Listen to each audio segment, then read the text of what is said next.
तर असं समजायचं सर की आपला वेळ चांगला येणार आहे, इथून वेळ चांगला येणार आहे, ह्याच्यामध्ये स्वतःला पुश करा, रिझल्ट येतो. आणि उदाहरण आहे तुमच्या समोर, असे भरपूर उदाहरण आहेत. यानंतर पण काही नाही, हेच करायचं, एवढंच होतं ध्येय. बाकी खूप सारे म्हणजे फॅमिली इश्यूज होते, फॅमिली म्हणजे फायनान्शियल इश्यू होते, बाकी आजूबाजूचे खेड्यातले वगैरे जे काही वातावरण असतं. मी खेड्यामध्येच प्रिपरेशन केलं 2020 नंतर, घरून प्रिपरेशन फक्त लॉकडाऊनच्या, आणि बाकी फक्त सगळं ऑनलाईन संकल्पचा. जेव्हा रिझल्ट नव्हता, नाही लागत होता किंवा 1-2 मार्कांनी मिस होत होता, तर त्यावेळेला म्हणजे कसं तुम्ही स्वतःला मोटिवेट ठेवत होते, काय करत होते नेमकं? किंवा आता परत एकदा एक नेक्स्ट चान्स घेऊ, तुमच्या समोर भरपूर लोकांना जॉब लागला असेल, तर मीन्स तो जो एक पिरियड असतो आणि तो जो एक सायकोलॉजिकल प्रेशर असतो की आपण एवढे एक्झाम दिले आणि अजूनही झालेलं नाही, तर त्याला म्हणजे कसं हँडल करतात जनरली तुम्ही? कसं?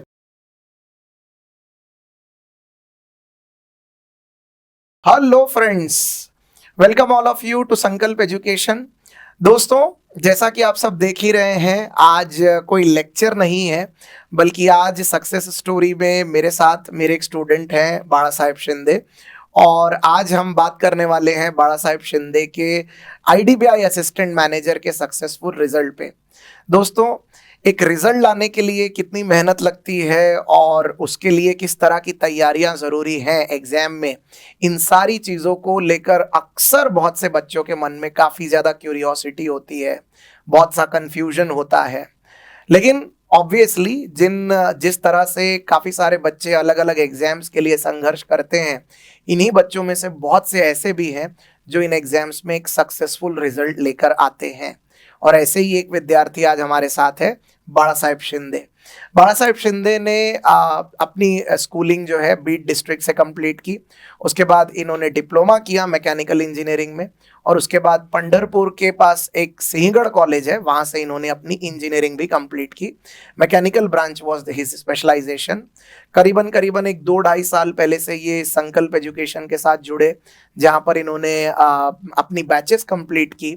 लेकिन इन बैचेस के दौरान एक लंबे समय तक एक रिजल्ट लाने का प्रयास इनका जारी रहा। रिजल्ट इनका लगातार कई सारे एग्जाम्स में थोड़े थोड़े से मार्क्स के वजह से मिस हो रहा था, and now finally he cracked one very good exam, that is IDBI assistant manager. In fact मैं ये काफ़ी I am very glad to say कि 87 मार्क्स इन्होंने इंटरव्यू में भी लाए हैं out of 100, and finally he got selected as an assistant manager in the bank. So today we are going to see how he prepared for the exam और किस तरह की मुश्किलात का सामना इनको करना पड़ा, कौन कौन सी चीज़ें ऐसी हैं जो बाकी स्टूडेंट के लिए एक इंस्पिरेशन, एक प्रेरणा स्रोत बन सकती है। तो आइए डायरेक्टली सुनते हैं बाला साहेब शिंदे से ही कि इनके एक्सपीरियंसेस कैसे रहे। So Bala Saheb, welcome and first of all congratulations. Yes, by the way, एक और छोटी सी बात ये कि he will be very much comfortable to speak in Marathi, तो मैं पूरी कोशिश करूंगा कि मेरे सवालों में मैं बीच बीच में मराठी बोलता रहूंगा, एंड हमारे जितने भी हिंदी और मराठी दोनों दर्शक हैं उनको सारी बातें समझ में आए, इसका हम पूरा ध्यान रखेंगे। सो दोस्तों, सबसे पहले बाला साहेब शिंदे से ये पूछते हैं कि उन्होंने अपनी तैयारी कैसे की, मतलब ओवरऑल अपनी प्रिपरेशन में किन बातों का इन्होंने ख्याल रखा, and how he prepared for banking exam. यहाँ से शुरू करते हैं। So would you like to share something? Sir 2018 में मैंने बैच ज्वाइन की थी, संकल्प एजुकेशन में ही बैच थी मेरी। स्टार्टिंग में सर मतलब सिलेबस जो होता है वो फॉलो किया था, क्लासेस में डेली बताया जा रहा था कि कैसा शेड्यूल होना चाहिए, कैसा मतलब होमवर्क वगैरह वो सब होता था। देन आय थिंक मी जेव्हा स्टार्ट केलं तर खूप असं होतं ना की स्टार्टिंगलाच पाहिजे असतो रिझल्ट, आपण इंजिनियर आहे, आपल्याला तर सगळं येतं असं वाटत होतं। तेव्हाही मी त्या फेजमध्ये होतो की मी तर इंजिनियर आहे आणि बाकी ग्रॅज्युएट दुसरे आहेत, असं थॉट होता माझा। आणि तेव्हा मग मी की जी येईल एक्झाम ती केली, आणि ती माझी पहिली चूक होती की मी एक्झाम टार्गेट केले, जे की सिलेबस टार्गेट करायचा होता। जे की आपले सगळे टीचर सांगत होते अगोदर सिलेबस टार्गेट करा, देन मग तुम्ही एक्झाम टार्गेट करा। राईट। तर देर इज वन थिंग, म्हणजे यांचं म्हणणं आहे की सिलेबस पहिले टार्गेट करणं किती आवश्यक आहे, नंतर तुम्ही step by step exam target करू शकता। आणि एक गोष्ट अजून महत्त्वाची सांगितली यांनी की मी तर इंजिनियर आहे, तर मग मला बहुतेक भरपूरशा गोष्टी व्यवस्थित जमतील. तो ये जो एक मिथ होता है स्टूडेंट्स का कि भाई I am already a graduate and I am already an engineer graduate, तो मेरे लिए चीज़ें आसान होंगी. तो बैंकिंग में अपने अलग अलग काफ़ी सारे चैलेंजेस हैं, और ज़रूरी नहीं है कि मतलब आप किसी एक पर्टिकुलर बैकग्राउंड से हो तो उसके वजह से आपको एक बहुत बड़ा एडवांटेज मिलेगा, और आप किसी साधारण बैकग्राउंड से या फिर किसी दूसरे बैकग्राउंड से हो तो आपको कोई डिसएडवांटेज मिलेगा. ऐसा नहीं है. इस कंपटीशन में सभी सेम है. राइट.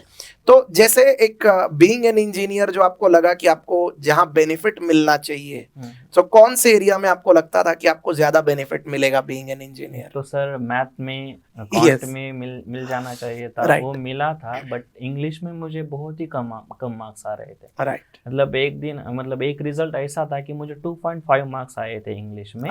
और मैं नाम नहीं लूंगा उन टीचर का, हमारे ही संकल्प के टीचर थे. उन्होंने क्लास में बताया था कि हमारे बच्चों का क्वांट एलआर बहुत ही अच्छा रहता है, बट इंग्लिश में 2 और 2.5 मार्क्स आते हैं. तो उस दिन मैंने डिसाइड किया था कि मैं वो पॉइंट निकाल कर रखूंगा, मतलब जो का 2.5 है ना वो पॉइंट. और एक दिन ऐसा हुआ सर कि पॉइंट निकल गया और 25 मार्क्स थे. फिर मैंने वो स्क्रीनशॉट सर को भेजा था कि सर आपने ऐसा बोला था, उसका रिजल्ट ये है सर. अच्छा. राइट. चलिए, अच्छी बात है. मतलब from 2.5 to directly 25 it took a lot of time. वैसे मैं एक चीज यहाँ पर और बताना चाहूंगा अपने सारे स्टूडेंट्स को कि लाइक ओवरऑल एक अच्छी तैयारी करने के लिए कितना वक्त लगता है, क्योंकि ये क्वेश्चन अक्सर हमको भी बहुत से बच्चे पूछते हैं की सर किती दिवस लागतील एक चांगली प्रिपरेशन करायला. तर जवळपास एक 3 महिने 4 महिने. तर तुमच्या हिशोबाने याचं उत्तर काय असायला पाहिजे?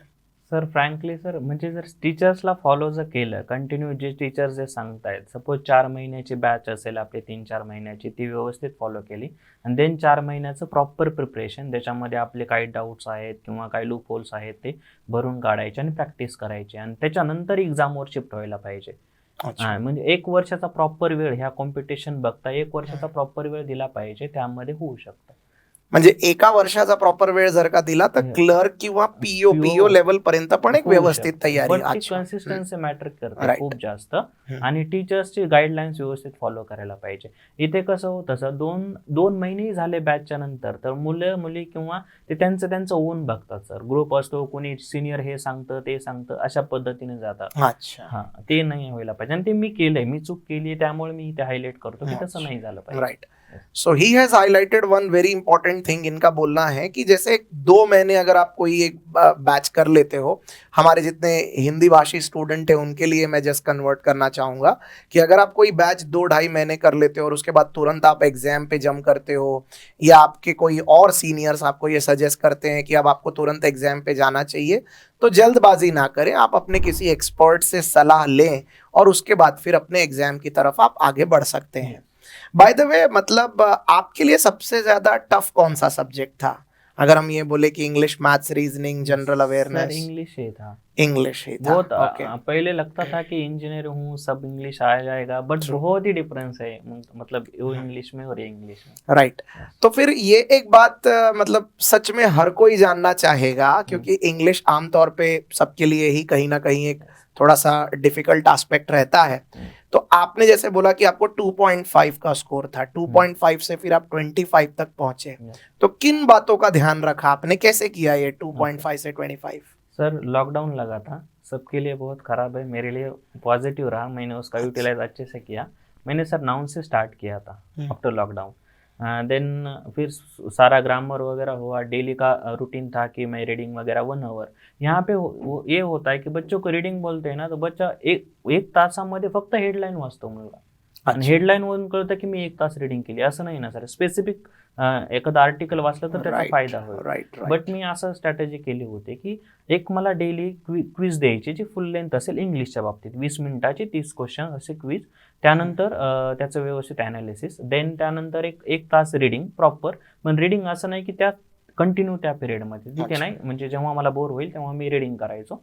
देन त्याच्यानंतर असं ठरवलं होतं की प्रॅक्टिस मॉकमध्ये 10-10 मिनिटाच्या क्विजेस आहेत, जर त्या क्विजेस प्रॉपर केल्या ना तर होतं. म्हणजे मी एक आरसी होता, आरसीची क्विजेस ती एक डेली कॉन्स्टंट ठेवली होती की प्रत्येक डेला असणार ती. बाकी मग सोमवार असेल तर मी त्यामध्ये क्लोज टेस्ट घ्यायचो. तर 5 सेट फक्त क्लोज टेस्ट. मग सोमवार झाला. मंगळवारी जे असेल जे फिलिंग वगैरे असेल म्हणजे वोकॅब Fillers, रिलेटेड okay. असेल ते एक क्वेश्चन. हम्म. बुधवारी ग्रामर रिलेटेड आणि नंतर पॅराजंबल असे 4 दिवस हे आणि पुढचे 3 दिवस सायकल रिपीट होते. म्हणजे अच्छा. ती पूर्ण 1 आठवड्यामध्ये पूर्ण रिव्हिजन होतं आणि परफेक्ट कळतं. इथे प्रॉब्लेम काय होतो सर की सपोज एकच सेट सॉल्व्ह केला आपण क्विजेस देतोय किंवा ऍक्च्युअल एक्झाम देतोय जी की मॉक म्हणतो आपण. त्याच्यामध्ये एक पॅराजंबल येतं. त्या पॅराजंबलवर डिसाईड करतो की आपण आपल्याला किती येतं. पण जर ते 5 सेट आठवड्यातून 2दा होत आहेत, 10 सेट होत आहेत, त्यामुळे प्रॉपर कळतं आपल्याला की आपली कुठं लॅक होत आहे किंवा कुठे चांगलं होतं. स्ट्रॉंग पॉइंट काय आहे, आणि वीक पॉइंट तिथून काय आहे, मी दोन्ही लिहून ठेवत गोष्टी होतो करता सर की कळतात. काय काय लिहायचं म्हणजे काय होतंय की पॅराजंबल मध्ये काम करायचंय, एरर्स मध्ये काम करायचंय, हळू रिडिंग करायची आहे म्हणजे एरर्स फाइंड आउट करताना ह्या सगळ्या गोष्टी लिहून ठेवायचो आणि जेव्हा मॉक द्यायचे दुसऱ्या दिवशी ते अगोदर वाचायचो. ते खूप फरक पडला सर. आणि वोकॅब स्टार्ट केले होते आम्ही तेव्हा. वोकॅब मी अड्डाचे एक सर आहेत 24/7 त्यांचं एक चॅनल आहे इंग्लिशचं. त्याच्यामध्ये फक्त वोकॅब सेक्शन करायचो जे की खूप हेल्पफुल राहिलं सर. आणि सवय लागली आता वोकॅबचं काही वाटत नाहीये की पॉझिटिव्ह निगेटिव्ह सेन्स कळून जातो आणि एक्झामला हिट होतं ते. ऍटलीस्ट म्हणजे ऑप्शन एलिमिनेट Option करण्याला elimination एक होतं. होऊन जातं. राईट. हा. एक खूप महत्वाचा पॉइंट जो यांनी सांगितला याच्यात की म्हणजे भरपूरसे स्टुडंट जशी रीडिंग करतात तर ते हेडलाईन्स वाचून घेतात आणि मग ठरवतात की they are done with their reading. तर तसं नाही आहे म्हणजे. तर याच्यात म्हणजे ऍक्च्युली रीडिंग कशी करायला पाहिजे, तुम्ही कोणत्या पद्धतीने रीडिंग केली होती? सर एक तर अगोदर सांगितलं की मी नाउन पासून सुरुवात केली Yes. की माइंड मध्ये होते की कुठे काय लागणार आहे म्हणजे जे काही ग्रामरचे रूल्स आहेत ते. आणि रीडिंग वाचताना फक्त पर्टिक्युलर पॉईंट म्हणजे जर आर्टिकल घेतलं एखादं तर त्याच्यामध्ये कळून जायचं की यानंतर हा रूल आहे ते वाचतानाच कळून जायचं कंटिन्युअस. अच्छा. पण डीप मध्ये एकदम पूर्ण फोकसपणे असं समजायचं की हा आपला एक्झामचा आहे जो आर्टिकल आणि आपल्याला यावरती आन्सर यायला पाहिजे. त्या पॉइंट ऑफ व्ह्यूनेच मी रीड करायचो. ऑलराईट. म्हणजे ग्रामरचा जर का बेस चांगला असेल तर रीडिंग मध्ये त्याचा एक फायदा चांगला होतो. फायदा होतो. हा. ओके. म्हणजे तुम्हाला ऍटलीस्ट एक बेसिक रूल Basic कळायला rules लागतात. कळायला तर पाहिजे. हा म्हणजे overall you will be in a position की Yes. सेंटेन्सचा अर्थ व्यवस्थित हा, कळायला कळायला. लागेल. Okay, that's good. Apart from that जसं आता IDBI बद्दल थोडंसं बोलू. म्हणजे आता IDBI एक्झाम मध्ये जी असिस्टंट मॅनेजरची एक्झाम झाली त्याच्यात म्हणजे सगळ्यात जास्त टफ कोणता सेक्शन वाटला होता तुम्हाला? सर याच्यामध्ये कॉन थोडासा होता आणि अच्छा. LR आणि DIचा जो सेक्शन होता त्याच्यामध्ये थोडासा टफ वाटलं. बऱ्यापैकी मेन्स लेवल होता ते. अच्छा. बाकी जे काही थोडंसं माझं चांगलं होतं तर एक आय थिंक 1 मार्क्सचा कट ऑफ आहे. मला तिथे 18 मार्क्स आहेत, 18 अच्छा. Point something. ओके. तर ते पण चांगलं गेलं. बाकी ओव्हरऑल ठीक होता. अच्छा. ओके. तर आता जसं मेन्स आणि प्री मध्ये आपण फरक पाहिला तर एक ऍडिशनल जीके ची प्रिपरेशन करावं लागते. करावं लागतं. आता तुम्ही म्हणून राहिले जसं तुमचा जीकेचा पार्ट स्ट्रॉंग होता Yes. तर म्हणजे सुरूपासून जीके साठी काय स्ट्रॅटेजी तुम्ही बनवली होती? कारण की भरपूरसे स्टुडंट असे असतात जे प्री पर्यंत जीके करत नाही ठीक आहे. आणि मग प्रीचा रिझल्ट आल्यानंतर जो एक 10-15 दिवसाचा गॅप असतो त्याच्यात मग जीके करतात. सर ह्या त्यामध्ये होतच नाहीये जे अच्छा. एक तर ठीक आहे तुम्ही कराल ना तर पूर्ण कन्फ्युजन होतं. 2-3 ऑप्शन मध्ये कन्फ्युजन होतं की काय करावं इथे Right. असं होतं त्या टाइम मध्ये. आणि त्या टाइम मध्ये आपण दुसऱ्या कोणत्याच सब्जेक्टला हात लावू शकत नाही. आणि जर अगोदर तुम्ही रेग्युलर करत असाल तर तिथे तुम्ही मॉक देऊ शकता, स्वतःला टेस्ट करू शकता आणि तिथे मल्टिपल MCQ सॉल्व्ह करून तिथे जीके कव्हर करू शकता. Right, right. तो हमारे जितने और हिंदी भाषी स्टूडेंट हैं, सो लाइक एक बात जो बाला साहेब शिंदे बता रहे हैं कि अगर आप जीके की तैयारी करते हैं तो प्री तक जीके को इग्नोर मत करिए. हो सके तो जीके की तैयारी शुरू से थोड़ी बहुत शुरू रखिए. ओके, मतलब ऐसा जरूरी नहीं कि at the level of maths, English end reasoning, but at least एक फेयर तैयारी उसकी करते रहनी चाहिए. तो जीके के लिए आमतौर पे मतलब आप क्या पढ़ते थे, कौन से सोर्सेस, क्या कंटेंट आप फॉलो करते थे? सर सब बोल रहे थे कि मतलब बहुत सारा पढ़ना चाहिए. मैं नाम ले लूंगा उस वेबसाइट का या कुछ तो, बट मैं अड्डा को फॉलो किया था. मतलब पहले से अड्डा की जो PDF रहती थी, हमारा ग्रुप था वहाँ पे. टारगेट था कि 1 आवर में हम 1 वीक कवर करेंगे अड्डा और ग्रेड अप का. और वहाँ से होता था वो थियरी का पार्ट. वीडियो में सर आपकी सीरीज इंटरव्यू में बहुत हेल्प हुई है मुझको. मैं ये भी सजेस्ट करूंगा सर, अगर आपको इंटरव्यू में अच्छे मार्क्स चाहिए तो निखिल सर की सीरीज बहुत बहुत अच्छी है, वो फायदा होगा. ऐसा नहीं कि ये लेक्चर मतलब मेरा इंटरव्यू ले रहे हैं ऐसा नहीं बोल रहा हूँ मैं. आप डेफिनेटली एक बार जाकर देखो, आपको आइडिया लग जाएगा. और सर बाकी मैं प्रैक्टिस मॉक के क्विजेस देता था, और लास्ट में सर मेरा प्रिपरेशन कितना हुआ है वो स्टडी IQ और आपके जो क्विज मतलब वीडियो MCQ आते थे ना 20 और 50 MCQ 50 वो करता MCQs, था वहाँ पे yes. हमें मतलब मालूम होता था कि हमारा प्रिपरेशन कौन से लेवल पे। Right Yes. राइट।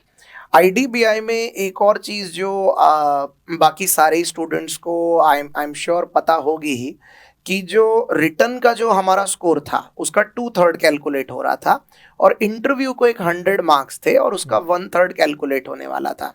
तो लाइक इस ओवरऑल प्रिपरेशन में IDBI में मतलब हाउ मच इंटरव्यू मैटर्ड, मतलब जैसे बहुत सारे बच्चों के लिए ये एक बात रहती आहे की जर का मी रिटर्नवर चांगलं फोकस केलं तर मला रिटर्नवर एक चांगली लीड मिळून गेली, तर मग त्याच्यानंतर मी इंटरव्यू एक नॉर्मल ठेवला किंवा खूप जास्त त्याची प्रॅक्टिस नाही केली तरी चालेल, तर मग इंटरव्ह्यूवर किती जोर द्यायचा, इंटरव्ह्यूला किती % सिरियसली घ्यायचं, आणि इंटरव्ह्यू शेवटी एक गेम चेंजर असू शकतो का, याच्यावरती काय म्हणणं आहे तुमचं? सर गेम चेंजर तर आहेच, माझ्या बाबतीतच झालेलं आहे। एक तर मी सांगतो की दोन सब्जेक्ट जे आहे म्हणजे ज्या एक्झाम्स आहेत, एक तर SBI PO आणि जसं IDBI वगैरे असतील अशा जे की मेजर एक्झाम आहेत, याच्यामध्ये इंटरव्ह्यू खूप मोठा रोल करतात।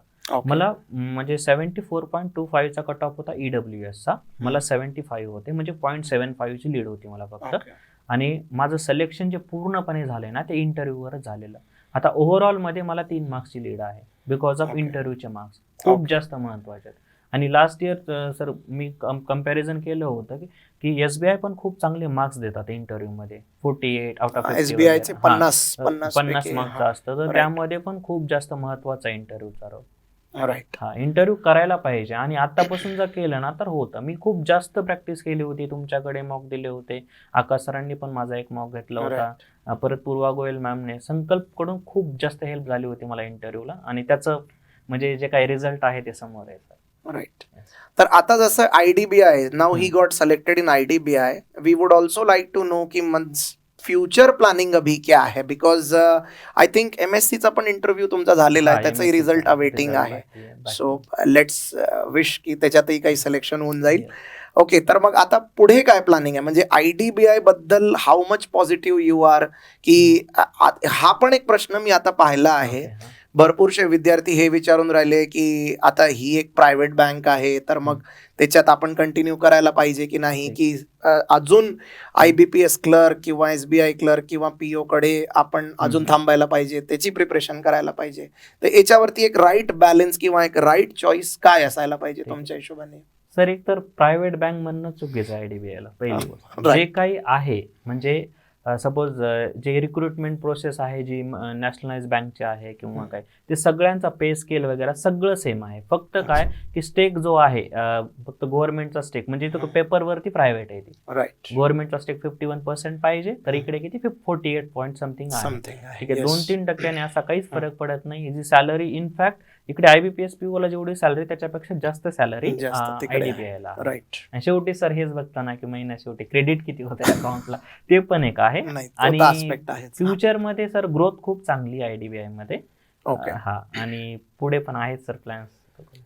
ओके, तर मग आता म्हणजे जवळपास आता SBI PO झालं किंवा IBPS PO, so are you going to try this exams, IBPS PO, SBI PO वगैरह पुढे अजून या परीक्षा? सर SBI PO तो दूंगा, SBI PO देना है, SBI PO एनी हाउ एक काफी ड्रीम जॉब रहता ही है, so you would be like to go for that. Okay fine, तो एक और आखिरी सवाल, मतलब हमारे जितने अभी जो नए स्टूडेंट हैं, ऐसे बहुत से स्टूडेंट हैं जो अभी अंडर ग्रेजुएट हैं, ओके, अभी इन दिनों मैंने काफी स्टूडेंट से मुलाकात की जो ग्रेजुएशन के फाइनल ईयर में हैं, कुछ ऐसे भी स्टूडेंट हैं जिनके कोई सब्जेक्ट बैकलॉग वगैरह रह गए, या फिर जो अभी ग्रेजुएशन इस साल कंप्लीट करने वाले हैं, तो उनको जनरली एक कंफ्यूजन रहता है कि हमने अपनी प्रिपरेशन कितने पहले से शुरू करनी चाहिए, और अगर हम अभी से प्रिपरेशन शुरू कर रहे हैं तो हम कितने घंटे रोज की पढ़ाई करें, तो ऐसे स्टूडेंट्स के लिए मतलब आपका क्या एक सजेशन होगा? ठीक है सर, मतलब बहुत खूप जास्त मुलं म्हणजे इन्क्लुडिंग मी, की आम्ही ग्रॅज्युएशन नंतर आम्ही डिसाईड केलं की आम्हाला बँकिंगकडे यायचं किंवा कॉम्पिटेटिव्ह एक्झाम द्यायच्या आहे. जर त्यांना इतक्या लवकर कळतं की ग्रॅज्युएशन चालू आहे त्यांचं आणि त्यांना कळतं की आपण हे करायला पाहिजे, तर ते खूप राईट टाईमवर आहेत की सध्या त्यांनी चालू करायला पाहिजे. आय थिंक आता अटेंडंटच्या एक्झाम्स येतील जे की अंडर ग्रॅज्युएटवाल्या मुलांना देता येतील. परत SSC CHSL आहे, MTS आहे, या पण एक्झाम.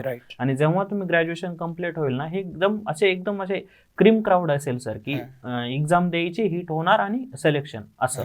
यांना असा वेळ नाही लागणार कारण इकडे प्रिपरेशन स्ट्रॉंग होतं.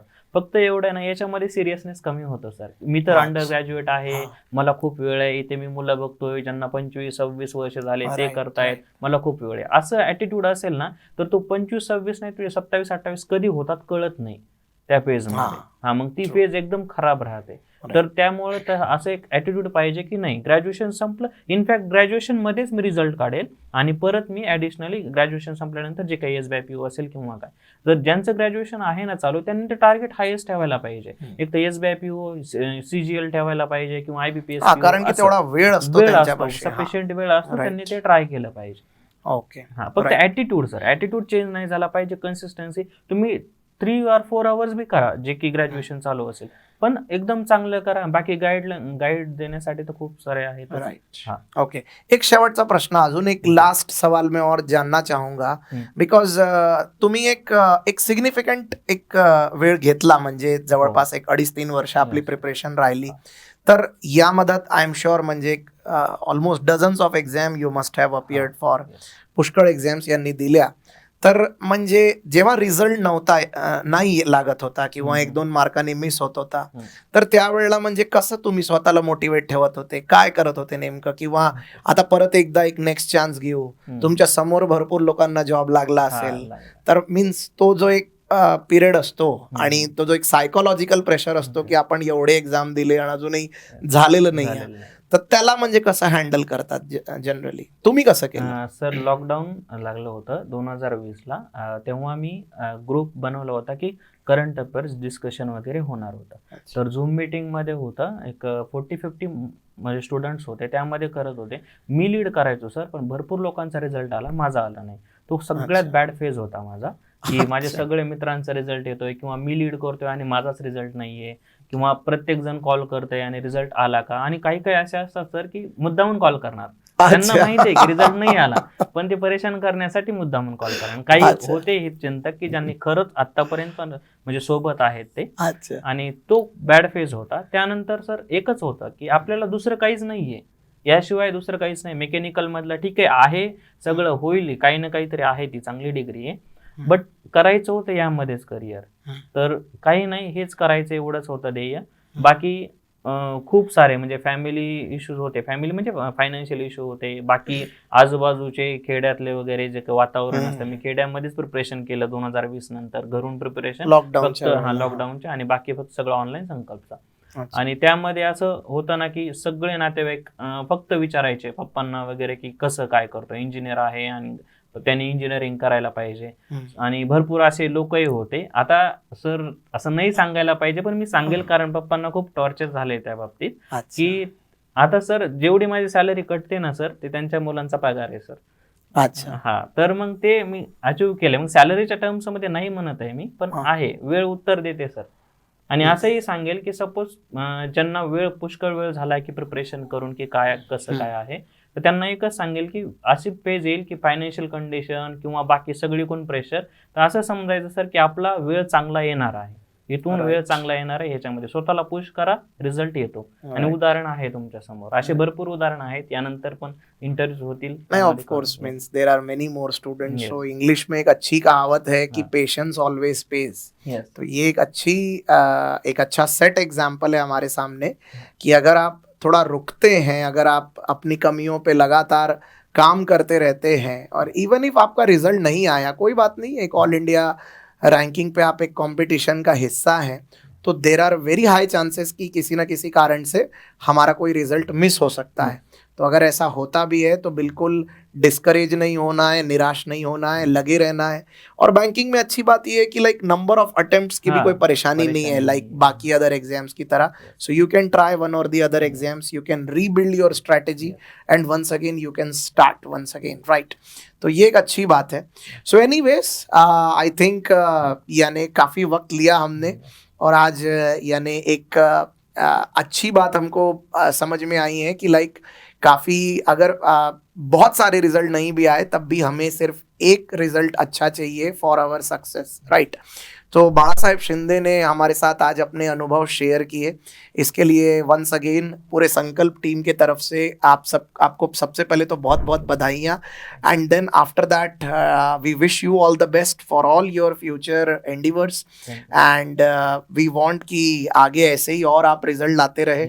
एमएससी का भी रिजल्ट आपका पेंडिंग है, तो उसके लिए भी हमारे तरफ से बहुत बहुत शुभकामनाएं। उम्मीद करते हैं कि एसबीआई पीओ के लिए भी आप बहुत अच्छे से अपनी तैयारी कर पाएं, और जितना हो सके स्टूडेंट्स के साथ जब भी उनको ज़रूरत पड़े एज एटलीस्ट, क्योंकि अब आपके पास एक काफ़ी लंबा अनुभव है तैयारी करने का, तो आप स्टूडेंट्स को भी एक सही मार्गदर्शन दे पाएंगे, right. So that's all guys, thank you so much for your patience, end उम्मीद करता हूं कि आप भी अच्छे से अपनी प्रिपरेशन कर ही रहे होंगे।